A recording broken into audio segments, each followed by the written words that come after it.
Hello, YouTube. So you know how I said I was going to leave those messed up Christian stories alone for a few moments? Yeah, that didn't really work out. Interestingly enough, I have honestly never heard this story before until I watched a recent Grappling Ignorance video, which I will link in the description down below. And the title of this story, as it's often known in chain emails and across internet spaces, is called Don't Leave It on the Desk.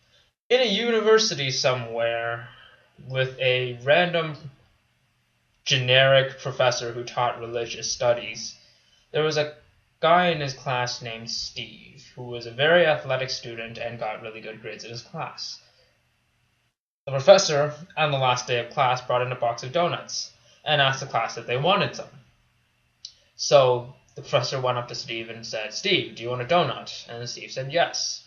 And the professor said, "Get on the floor and do 10 push-ups," which he did. So the professor walks up to the next student and asks them if they want a donut. The student says yes. Then he turns to Steve and says, "Do another 10 push-ups for the donut that this person wants." He did. He goes up to more and more students, and every time they said yes, Steve had to do 10 push-ups for the donut that they wanted. Eventually, a student said no, after realizing that this would mean that Steve had to suffer. And the professor said, "Steve, do 10 push-ups." And the student said, "Hey, but I said I didn't want a donut." And the professor said, "Well, that doesn't matter. Steve, do another 10 push-ups for the donut that this person doesn't want." Eventually, a student requested if he could do his own push-ups for the donut. And the professor says no, only Steve could. It turns out, at the end, when Steve is all tired and exhausted doing push-ups, the professor says that this was an allegory for the sacrifice of Jesus, and that Jesus sacrificed himself for us whether we wanted it or not, and it would be wasteful if we just left his sacrifice, similar to how it would be wasteful if we just left the donut sitting on the desk. So there are many versions of this story, but with every single version I've found, there's no background information.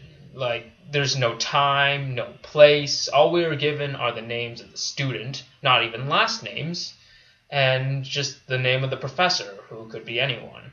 But enough talk. Let's get to the main point of the story, and why I think it is truly appalling. I personally will never understand why people think the story of Jesus is something worthy to tell to children, something worthy of praise, something that they should get all misty-eyed about. Because it really is a horrible thing. I find it is extremely illogical and appallingly reprehensible that you would allow someone free of blame to take everything that they didn't even deserve. This is not indicative of any sort of moral system that any rational person would accept in this modern era. So why should we make any exceptions? Contrary to what people say, Jesus is not an altruist. Unlike the donut, which was essentially given for free at the expense of someone else, Jesus is not giving his sacrifice to you for free. According to Christian doctrine, you have to accept that he exists first. You have to acknowledge that Jesus died for your sins, otherwise you will suffer the terrible consequence of hell. I've already mentioned this in my Story of Jesus video, but Jesus did not sacrifice a hell of a lot when you look at the overall circumstances. I mean, he is the Son of God, the God who is capable of anything, which also could mean taking away Jesus' pain, resurrecting him after he supposedly died.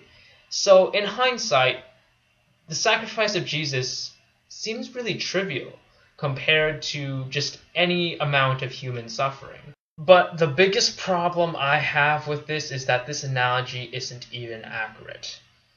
Well, to be fair, it would be fairly difficult to do so, but I will try my best to create an analogy that is as accurate as possible to the supposed story of Jesus as it's depicted in the Bible. The professor walks into class with a bunch of donuts and hands them out to the students. He tells his students of a student he taught 2,000 years plus ago named Steve, who at one point did push-ups on behalf of every student he taught and every student he will teach so that they could have some donuts to enjoy. He says, if you accept that Steve did all these push-ups for you, if you accept the sacrifice Steve made for you, then eventually, sometime in the future, I don't know when, you don't know when, but sometime you will have all the donuts you want to eat. However, if you don't accept that Steve did all this for you, then not only will I flunk you out of my class, but I will put a mark on your permanent record so that you will never enter academia ever again. So what would I do in this situation?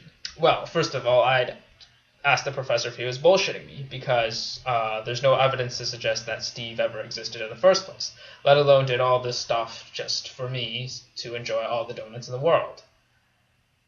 And even if Steve did exist, and even if donuts were my favorite food in the whole wide world, I would take the donut I had in my hand, walk up to the professor, throw the donut on the ground, pick up whatever little crumbs I could, and smack it in the professor's face, and ask him, what the hell is wrong with you? Do you honestly think I am morally evil enough to allow someone else who did not do anything wrong to take the fall just so I can get whatever reward that you're offering me? You must be out of your damn mind. May the truth always be heard.